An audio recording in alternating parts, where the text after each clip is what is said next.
You ask Tiger to solve. This deals with linear equations with one unknown. The final result is x equals 18. Let's solve it step by step. Group all constants on the right side of the equation. Add 5 to both sides. Simplify the arithmetic.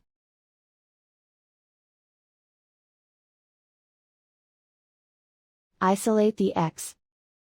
Multiply both sides by inverse fraction 3/2. Group like terms.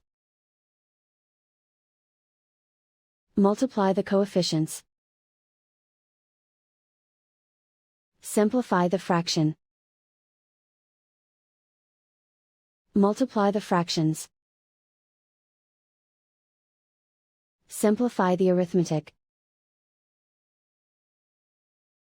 And so the final result is x equals 18.